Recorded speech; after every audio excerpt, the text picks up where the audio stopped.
Flight से सफ़र करना कौन नहीं चाहता। सभी लोग ये जानते हैं कि फ़्लाइट से सफ़र करना बहुत अच्छा होता है, बहुत उसमें आनंद मिलता है और बहुत सुरक्षित होता है। लेकिन लोगों को ये पता नहीं है कि आसमान रहस्यों से भरा हुआ है। ना जाने कौन सी घटना आसमान में घट जाए, फ़्लाइट क्रैश हो जाए या कोई अन्य घटना घट जाए। जो हमारा आसमान है वो रहस्यों का सागर है। क्या होता है कि जब हम लोग फ़्लाइट में सफ़र करते हैं तो हम आनंदित हो उठते हैं कि फ़्लाइट में सफ़र कर रहे हैं। हम लोगों ने ट्रेन, बस, टैक्सी, मोटरसाइकिल, साइकिल से तो बहुत सफ़र किए होते हैं, लेकिन सभी की इच्छा होती है कि ज़िंदगी में कम से कम एक बार तो फ़्लाइट से सफ़र ज़रूर किया जाए, चाहे वो सफ़र छोटा-सा ही क्यों ना हो। एक ऐसी घटना मैं आप लोगों के लिए सुनाने जा रहा हूँ, जो बहुत खतरनाक और रहस्यमय घटना है, तो आप लोग इसे बिल्कुल ध्यान से सुनना। नमस्ते दोस्तों, स्वागत है आपका अपने यूट्यूब चैनल में। तो कैसे हैं आप सभी लोग? आशा करता हूँ आप सभी लोग बिल्कुल ठीक होंगे और स्वस्थ होंगे। ये जो मैं आप लोगों के लिए घटना सुना रहा हूँ, ये घटना है जर्मनी की। क्या होता है, 4 सितंबर 1954 को एक फ़्लाइट जर्मनी से उड़ान भरती है, जो कि फ़्लाइट थी 513 सेंटिगो की एक फ़्लाइट थी, जिसने जर्मनी से उड़ान भरते हुए अटलांटिक महासागर को पार किया। लेकिन पार करने के बाद वो कहीं आसमान में खो गई। जब आसमान में खो गई और जो एयरपोर्ट के लोग थे उन्हें पता चला कि जो फ़्लाइट है उससे कम्युनिकेशन नहीं हो पा रहा है, ना जाने वो कहाँ चली गई, तो उन्होंने कई प्रकार की जांच एजेंसियों को सूचना दी।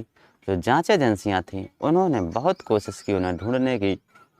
वो कई दिनों तक, कई महीनों तक लगे रहे उस फ़्लाइट को ढूंढने के लिए, लेकिन वो फ़्लाइट मिलने का नाम ही नहीं ले रही थी।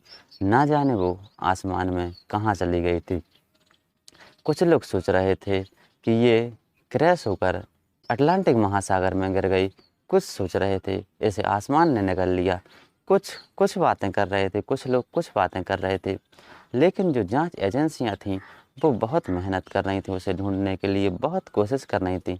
लेकिन उनकी कोशिश नाकाम रही और हार थक कर उन लोगों ने ये मान लिया कि जो फ़्लाइट थी 513 नंबर सेंटिगो की फ़्लाइट थी, वो कहीं क्रैश हो गई और उसमें मौजूद जो 92 यात्री थे, 92 यात्री थे और जो उसके क्रू मेंबर थे, वो सभी मर चुके हैं, सबकी मौत हो गई है और उन्होंने वो जांच वहीं पर रोक दी। लेकिन क्या होता है, 1-2 नहीं, पूरे 35 साल बाद 12 अक्टूबर 1989 को एक फ़्लाइट ब्राज़ील के जो पोर्ट ब्राज़ील था, उसके एक एयरपोर्ट था, उसके चक्कर काटने लगी ऊपर, जो कि एक ऐसी फ़्लाइट थी जिसका ब्राज़ील के एयरपोर्ट से कोई संपर्क नहीं था, कोई कम्युनिकेशन नहीं था। तो जो ब्राज़ील के एयरपोर्ट की अथॉरिटी थी, उन्होंने सोचा ना जाने ये फ़्लाइट कहाँ से आ गई और कैसी फ़्लाइट है। लेकिन जो ब्राज़ील के एयरपोर्ट की अथॉरिटी थी, उन्होंने उस फ़्लाइट को सुरक्षित नीचे उतार लिया और बहुत देर तक जब उसमें से कोई सूचना नहीं मिली, कोई हलचल नहीं आई, तो डरते-डरते जो ब्राज़ील के एयरपोर्ट अथॉरिटी थी, वो उस फ़्लाइट के पास पहुंची और जब उन्होंने फ़्लाइट का गेट खोला, तो गेट खोलते ही जो उन्होंने वहां का नज़ारा देखा, वो देखकर हैरान रह गए।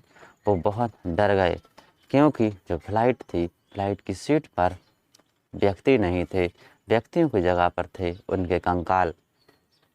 क्या होता है, और जब उन्होंने पायलट की सीट देखी तो उस पर पायलट का कंकाल था और कंट्रोलर पायलट के हाथ में था और सभी लोगों को सीट बेल्ट बंधा हुआ था।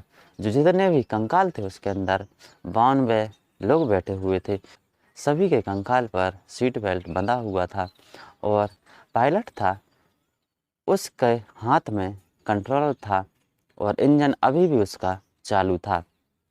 ये देखकर वो लोग बहुत हैरान हो गए, बहुत परेशान हो गए। जब इन्होंने पैरानॉर्मल टीम को बुलाया तो उन्होंने जांच शुरू कर दी और जांच में उन्होंने ये बताया कि ये जो फ़्लाइट थी, 513 नंबर की फ़्लाइट थी, वो आसमान में होल्स हैं, उन होल्स में कहीं खो गई थी, जिन होल्स में बड़ी-बड़ी चीज़ें समा जाती हैं। क्योंकि जो आसमान है वो बहुत रहस्यों से भरा हुआ है। हमें लगता है कि बहुत सेफ़ है आसमान, लेकिन आसमान ऐसा सेफ़ नहीं है जैसा लोग सोचते हैं। लोग सोचते हैं कि ट्रेन में घटनाएँ घट जाती हैं, बसों में घटनाएँ घट जाती हैं, जो आसमान से सफ़र करना है वो बहुत सुरक्षित है, लेकिन ऐसा बिल्कुल भी नहीं है, क्योंकि आसमान तो सबसे ज़्यादा रहस्यों से भरा हुआ है। 12 अक्टूबर जब 1989 को फ़्लाइट आई और जब उसकी जाँच हुई और पैरानॉर्मल टीम ने कह दिया कि ये कहीं खो गई थी, इतने साल बाद ये वापस आई, तो इसका इंजन तब भी चालू था। वहाँ की सरकार ने, ब्राज़ील की सरकार ने बहुत इस घटना को दबाने की कोशिश की, लेकिन आखिरकार अखबारों की ये सुर्खियाँ बनी, कहीं से बात लीक हुई, अखबार वालों को पता चली और उन्होंने ये बात छापी, तो ये बात पूरे संसार में फैल गई। तो दोस्तों, ये जो घटना थी, ये घटना जर्मनी से शुरू होती है और ब्राज़ील पर इसका अंत होता है और जो लोग गए थे, वो कंकाल बनकर वापस आए थे। दोस्तों, ये बिल्कुल सच्ची कहानी है।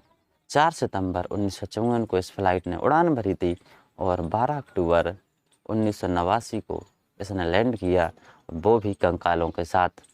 तो कैसी लगी आप लोगों के लिए कहानी? कहानी पसंद आई हो तो प्लीज़ हमारे चैनल को सब्सक्राइब कीजिए, वीडियो को शेयर कीजिए, लाइक कीजिए, कमेंट कीजिए और बेल आइकन को प्रेस ज़रूर कीजिए। धन्यवाद।